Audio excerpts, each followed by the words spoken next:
여러분은 지금 이 순간에도 몸 안에서 하루 1리터 500ml짜리 천연 회춘 물질이 끊임없이 만들어지고 있다는 사실을 알고 계셨나요? 대부분의 사람들이 아무렇지도 않게 뱉어버리거나 무의식적으로 삼키고 마는 그것, 바로 침입니다. 동의보감은 수백 년 전에 이미 침을 금지 노객이라고 불렀습니다. 황금과 옥으로 만든 액체라는 뜻입니다.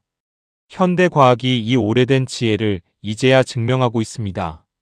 그 핵심에 파로틴이라는 이름의 호르몬이 있습니다. 파로틴이라는 이름을 처음 들어보시는 분들이 많을 겁니다. 성장 호르몬, 인슐린, 에스트로겐은 많이 들어봤어도 파로틴은 낯설게 느껴지실 수 있습니다. 그런데 이 파로틴이야말로 우리가 매일 입안에서 만들어내면서도 그냥 낭비해버리는 가장 강력한 천연 항노화 물질 중 하나입니다. 파로틴은 귀 앞쪽에 위치한 이하선이라는 침샘에서 분비되는 호르몬입니다. 이하선은 우리 몸에서 가장 큰 침샘으로 귀 아랫부분과 턱 사이에 자리 잡고 있습니다. 이 샘은 단순히 소화를 돕는 아밀라아제 효소만 만드는 것이 아니라 뼈와 연골을 강화하고 혈관을 젊게 만들며 혈당을 낮추고 피부세포의 재생을 촉진하는 진짜 호르몬을 분비합니다. 그것이 바로 파로틴입니다. 세계 여러 나라의 연구팀들이 발표한 데이터에 따르면 파로틴은 뼈와 치아의 석회화를 촉진해서 골밀도를 유지하는 데 직접적인 역할을 합니다. 연골의 증식을 촉진해서 관절 건강을 지키고 근육의 위축을 예방하는 효과도 확인되었습니다. 동물 실험에서는 이하선을 제거한 실험 동물에서 치아와 뼈가 현저히 약해지고 성장 속도가 둔화되었다는 결과가 반복적으로 확인되었습니다. 반대로 파로틴을 주입했을 때는 뼈와 연골의 재생이 가속되고 혈중 칼슘 농도가 안정적으로 유지되는 결과가 나타났습니다. 파로틴의 놀라운 점은 여기서 끝이 아닙니다. 파로틴은 혈관벽의 탄력을 유지하는 데 기여하며 혈당을 낮추는 인슐린 유사 작용을 한다는 연구 결과도 있습니다. 혈당 강화 효과가 있다는 것은 당뇨 예방과도 직결되는 매우 중요한 포인트입니다. 또한 파로틴은 근무력증 환자에게 일부 치료적 효과를 보인다는 임상 사례가 보고되어 있을 만큼 근육 기능과도 밀접한 연관이 있습니다. 한 연구에서는 파로틴이 흉선의 면역 기능을 강화하고 림프구의 활성을 높여서 노화로 인해 떨어지는 면역력을 다시 끌어올리는 역할을 한다는 것이 확인되었습니다.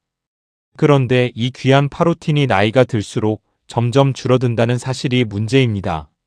타액선 연구 데이터에 따르면 이하선의 분비 기능은 30대 이후부터 서서히 감소하기 시작해서 60대가 되면 젊을 때의 절반 이하로 떨어집니다. 65세 이상 노인의 약 12%에서 47%가 구강건조증을 경험한다는 역학 데이터가 보고되어 있습니다. 입이 마르면 단순히 불편한 것을 넘어 소화장애, 충치급증, 연하곤란, 심지어 폐렴으로 이어질 수 있습니다.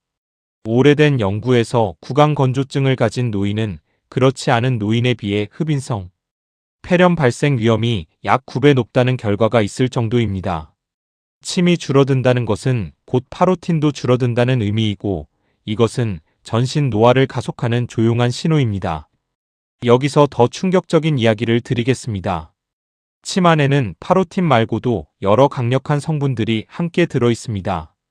가장 먼저 EGF 즉 표피성장인자입니다. EGF는 1986년 노벨 생리의학상을 받은 연구에서 발견된 물질로 세포 분열과 재생을 촉진하는 핵심 인자입니다. 침 속의 EGF는 식도와 위 점막을 보호하고 구강 상처를 빠르게 치유하며 피부 콜라겐 합성을 도와 노화를 늦추는 역할을 합니다.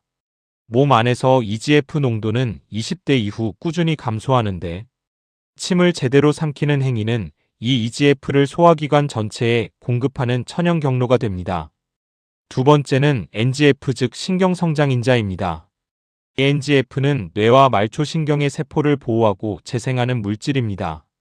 알츠하이머 연구에서 NGF 감소가 인지 기능 저하와 깊은 관련이 있다는 것이 여러 차례 확인된 바 있습니다. 침을 충분히 분비하고 삼키는 행위가 NGF를 꾸준히 공급함으로써 뇌 건강을 간접적으로 지지하는 것입니다. 세 번째는 라이소자임입니다. 라이소자임은 세균의 세포벽을 파괴하는 천연항생 물질입니다. 입안에 들어오는 각종 세균과 바이러스를 1차적으로 막아내는 최전방 면역 무기라고 할 수 있습니다. 네 번째는 히스타틴입니다. 히스타틴은 항진균 작용을 가진 펩타이드로 구강 캔디다 감염을 억제하고 상처 치유를 촉진합니다. 다섯 번째는 이미 말씀드린 아밀라아제입니다. 아밀라아제는 탄수화물을 분해해서 소화를 돕지만 그 과정에서 발생하는 혈당 급등을 완화하는 효과도 있습니다. 충분히 씹고 침을 충분히 분비해서 아밀라아제가 음식과 충분히 섞일 때 혈당 스파이크가 줄어든다는 것은 여러 임상 관찰에서 반복적으로 확인된 사실입니다. 그렇다면 침을 어떻게 해야 효과적으로 삼킬 수 있을까요? 단순히 드라이 스왈로우 즉 물 없이 침만 삼키는 동작을 반복하는 것이 방법입니다. 동의보감에는 아침에 일어나 입안에서 혀를 빠르게 돌려 침을 모은 뒤 3번에 나누어 삼키면 전기를 보한다고 기록되어 있습니다. 현대에는 이 원리를 응용해서 하루에 최소 10번 이상 의식적으로 침을 모아 삼키는 것이 권장됩니다. 이 행위 자체가 이하선을 자극해서 파로틴 분비를 늘리고 침샘 기능을 활성화합니다. 특히 아침 기상 직후 입안이 마른 상태에서 혀로 입천장, 볼 안쪽, 잇몸 위아래를 부드럽게 마사지하듯 문지르면 침이 빠르게 분비됩니다. 이것을 구강 자극법이라고 부르기도 합니다. 이 침을 한 번에 삼키는 것이 아니라 입 안에서 잠시 굴리다가 천천히 3번에 나누어 삼키는 것이 더 효과적이라고 알려져 있습니다. 음식을 먹을 때도 천천히 씹는 것이 파로틴 분비에 결정적입니다. 한 번 입에 음식이 들어왔을 때 30번 씹기를 실천하는 것이 이상적입니다. 음식을 빨리 먹는 사람일수록 침 분비량이 적고 따라서 파로틴과 EGF가 충분히 분비되지 못한다는 점을 기억해야 합니다.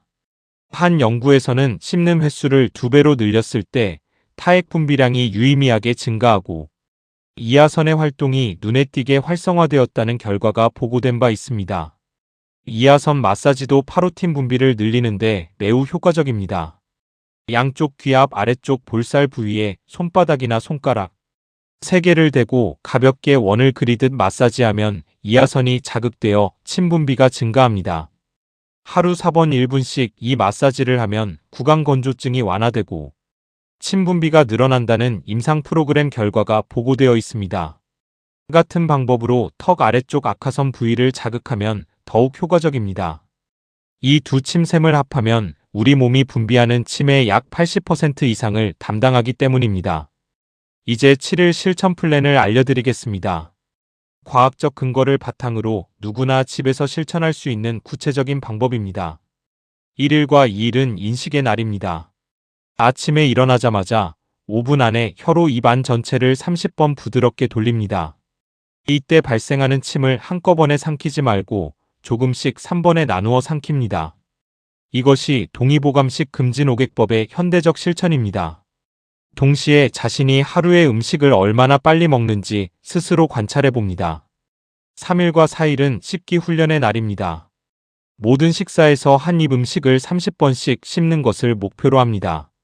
처음에는 어색하고 시간이 많이 걸린다고 느껴지지만 3일 이상 실천하면 자연스럽게 습관으로 자리 잡기 시작합니다. 딱딱한 채소나 견과류처럼 씹는 힘이 필요한 음식을 한 번 이상 식단에 포함시키면 더욱 효과적입니다. 씹는 행위 자체가 이하선을 반복적으로 자극하기 때문입니다. 5일과 6일은 마사지 루틴 추가의 날입니다. 앞서 말씀드린 이하선 마사지를 아침 저녁 하루 2번 각 1분씩 추가합니다. 귀 앞 볼 부위를 부드럽게 원을 그리며 마사지하고 이어서 턱 아래쪽도 같은 방식으로 자극합니다. 이때 강하게 누르는 것보다 부드럽고 반복적으로 자극하는 것이 더 효과적입니다. 7일은 통합과 점검의 날입니다. 지난 6일간의 실천이 일상에 얼마나 자연스럽게 녹아들었는지 점검합니다. 입이 이전보다 덜 마르는지, 식후 소화가 더 빠르게 느껴지는지, 구강 청결도가 좋아졌는지 스스로 체크합니다.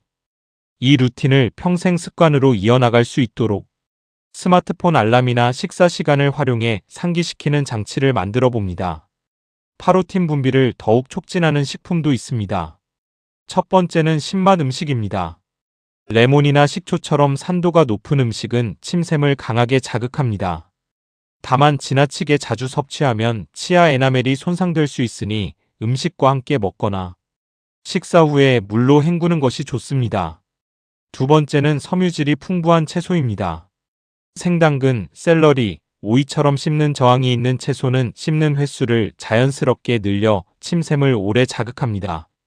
세 번째는 무설탕 자일리톨 껌입니다. 자일리톨 껌을 씹는 행위는 이하선을 지속적으로 자극하며 충치를 유발하지 않으면서 침 분비를 300까지 늘릴 수 있습니다. 연구에 따르면 식사 후 10분에서 20분간 무설탕 껌을 씹으면 충치 위험이 유의미하게 감소했습니다. 네 번째는 물입니다. 충분한 수분 섭취는 침의 점도를 낮추고 침샘이 원활하게 작동할 수 있는 환경을 만들어줍니다. 하루 최소 8잔 약 2리터의 수분 섭취를 목표로 해야 합니다. 주의사항도 반드시 드려야 합니다. 이 영상의 내용은 의학적 치료를 대체하지 않습니다. 구강 건조증이 심하거나 삼킴이 어렵거나 침샘 부위에 통증이 느껴진다면 반드시 전문 의료진의 진찰을 받으십시오.